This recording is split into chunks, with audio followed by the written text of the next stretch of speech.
Good morning kids, welcome back. I hope you all are fit and fine at your home.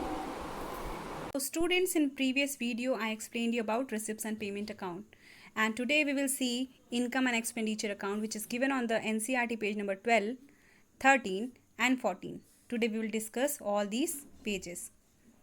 Now income and expenditure account, it is the summary of income and expenditure for the accounting year. एक accounting year में जितना भी income हुआ है और expenditure हुआ है उसके बारे में ये बताता है.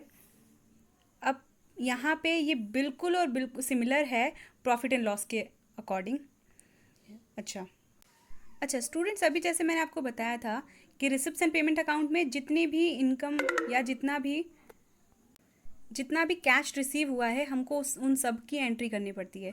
पर यहाँ पे इनकम एंड एक्सपेंडिचर अकाउंट में हम सिर्फ और सिर्फ इसी साल की इनकम को और एक्सपेंडिचर को राइट डाउन करेंगे. ओके, इसमें कोई ओपनिंग बैलेंस नहीं होता है, इसमें कोई भी ना कैश की एंट्री आएगी ना बैंक की एंट्री आएगी.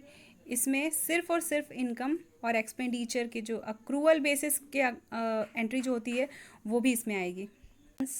Once you all just read it, steps आप एक बार इसको रीड कर लीजिए, then I will show you how it is prepared. तो फॉर्मेट बना लिया. अब उसमें एक्सपेंडिचर साइड है और एक इनकम साइड है. एक्सपेंडिचर साइड में जितने भी एक्सपेंसेस मेंशन हैं आपको वो सारे लिखने हैं यहाँ पे, जितने भी एक्सपेंसेस. अभी मैंने कुछ ही बस एज एग्जांपल आपके सामने लिखा है. प्रिंटिंग एंड स्टेशनरी है, लाइटिंग है, रेट्स है, टैक्सेस है, वेजेस है, सैलरी है, इंश्योरेंस प्रीमियम है, डेप्रिसिएशन है, वो सब भी यहीं पे आएंगे. Then income side, subscription, entrance fees, interest on investment by the government securities. Then अब ये आपने सब मेंशन कर दिया. इनकम को इनकम साइड लिख दिया, एक्सपेंडिचर को एक्सपेंडिचर साइड लिख दिया. उसके बाद आप क्या करोगे, बैलेंसिंग करोगे. बैलेंसिंग में या तो सरप्लस आएगा या फिर डिफिशिएट आएगा. देखो, expenditure side excess of income over expenditure, तो एक्सपेंडिचर साइड में क्या आएगा, सरप्लस, और इनकम साइड में क्या आया है, deficit. It's so simple without adjustment. ठीक है, अभी जब आगे के क्वेश्चंस में मैं आपको एडजस्टमेंट्स के थ्रू बताती जाऊंगी, बट अभी आप सिंपली बस इतना समझते जाओ. I hope you understand this. So I hope these points are clear to you all.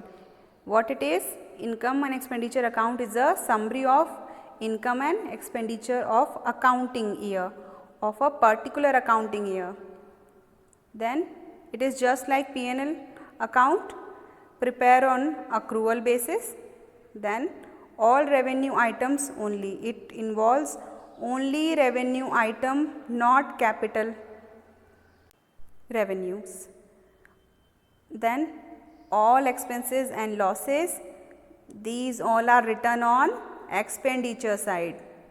Then all income and gains written on income side. Then surplus, what it is the balancing figure which comes when excess of income over expenditure. Then deficit, it is also a balancing figure which comes out when excess of expenditure over the income. So kids, if these points are clear to you all, then just move to the first illustration of income and expenditure account given on the page number 14. Second illustration of NCERT book. Second illustration of NCERT book, which will describe you about the whole income and expenditure account. Okay. Now see, the question will be given to you like this. एक receipts and payment account आपको ये ऐसे दिया रहेगा. अब आपको इसको solve करना है. See, from the receipts and payment account given below, prepare the income and expenditure account of Clean Delhi Club for the year ended 31 मार्च 2014। इसमें आपको रिसिप्ट्स एंड पेमेंट अकाउंट दिया है, ऑब्वियसली बैलेंस ब्रॉट डाउन दिया रहेगा। उसके बाद subscription दिया है, एंट्रेंस फीस दी है, donation, rent of hall, sale of investment, salary, rent, electricity, taxes, printing and stationery, sundry expenses, book purchase, government bonds purchased, and balance carried down, cash in hand and cash at bank. So now see this income and expenditure account में balance mention नहीं होता है बच्चों। ये जो balance carried down brought down है ना, ये मेंशन नहीं होगा। इवन कैरिड डाउन ये भी मेंशन नहीं होगा। ये कहाँ जाएगा? बैलेंस शीट में जाएगा। ठीक है। सब्सक्रिप्शन इनकम है, मेंशन होगा। एंट्रेंस फीस इनकम है, मेंशन होगा। डोनेशन इनकम है, मेंशन होगा। रेंट ऑफ हॉल मेंशन होगा। सेल ऑफ इन्वेस्टमेंट, इन्वेस्टमेंट का जो सेल है ये कैपिटल नेचर का हो जाएगा बच्चों, तो ये भी हम मेंशन नहीं करेंगे। Then payment side, salary mention होगा, रेंट, इलेक्ट्रिसिटी एक्सपेंसेस साइड में मेंशन होगा। Then printing and stationery expenses side में, सन्ड्री एक्सपेंसेस साइड में, बुक्स परचेस्ड ये नहीं होगा, ये कैपिटल नेचर में आ जाएगा बच्चों।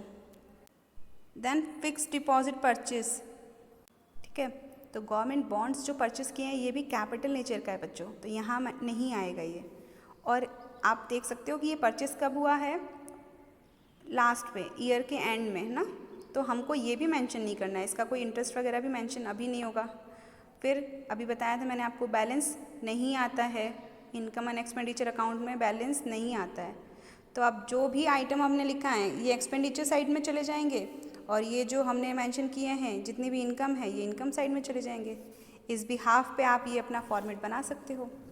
सी books of clean Delhi club income and expenditure account for the year ending March 31, 2014। ठीक है, ये एक्सपेंडिचर साइड बनाया, ये इनकम साइड बनाया। जितना आपने यहाँ पे इनकम मेंशन की थी वो आप इस साइड पे मेंशन कर दो, कर दिया। देन जितनी भी एक्सपेंसेस थी वो आप यहाँ पे मेंशन कर दो, कर दिया। आप बैलेंस कर दो, तो ये जो बैलेंसिंग फिगर आया है ये सरप्लस हो गया। इजंट इट सो इजी, है ना, बहुत इजी। आप बिल्कुल ऐसे ही समझते जाओ, आपको और इजी लगेगा। ठीक है, तो ये सिंपल वाला क्वेश्चन है विदाउट एडजस्टमेंट, सिंपल पोस्टिंग। आप ये सॉल्व करके देखो, आपको आ जाएगा ये। So I hope this points are clear to you all. Now there is one point given on the page number 16, distinction between income and expenditure account and receipts and payment account, तो वो भी देख लेते हैं हम। See it is given on the page number 16, basis of distinctions income and expenditure and receipts and payment account.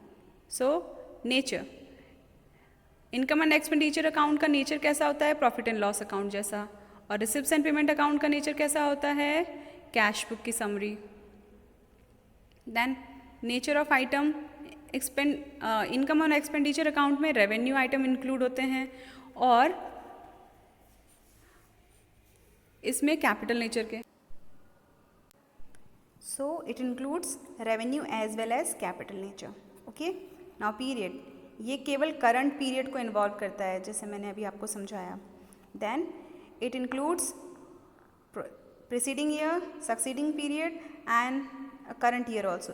मतलब इसमें previous year के भी अमाउंट आएंगे, लास्ट ईयर का भी अमाउंट, करंट ईयर का भी आ सकता है और अपकमिंग नेक्स्ट ईयर का भी आ सकता है। जब भी कैश मिला है आपको तब भी उसकी एंट्री करनी पड़ेगी। Then debit side, debit side of this account is recorded as expense and losses and debit side of this account is recorded as receipt। यहाँ पे तो expense और losses बताते हैं हम डेबिट साइड में, और यहाँ पे हम receipts बताते हैं। Then credit side, just opposite, यहाँ पे भी हम इनकम और गेन बता रहे हैं और यहाँ पे हम पेमेंट साइड बता रहे हैं। Then income and expenditure account में डेप्रिसिएशन इंक्लूड होता है और रिसिप्ट्स एंड पेमेंट अकाउंट में डेप्रिसिएशन इंक्लूड नहीं होगा, कैश के फॉर्म में नहीं है ना, तो नहीं इंक्लूड होगा। Then opening balance, there is no opening balance, income and expenditure account में कोई ओपनिंग बैलेंस नहीं होता है। और यहाँ पे balance in the beginning represent the cash in hand, यहाँ cash in hand, cash in bank या ओवरड्राफ्ट होता है। Then here closing balance, balance at the end represent the excess of income या एक्सपेंडिचर, है ना। यहाँ पे तो सरप्लस और डिफिशिट निकलता है, बट यहाँ पे and eight the and bank balance और कैश का बैलेंस निकलता है, ठीक है। तो this is all about difference and income and expenditure account. So I hope all these points are clear to you all. Just go through your NCERT book, page number which I have described you. तो आप एक बार उसको पढ़ के देखो, आपको फिर भी समझ में नहीं आता है तो you can ask me in the comment section, and you have to put your comment as your attendance, whether you understand it or not. So till then, bye bye, take care.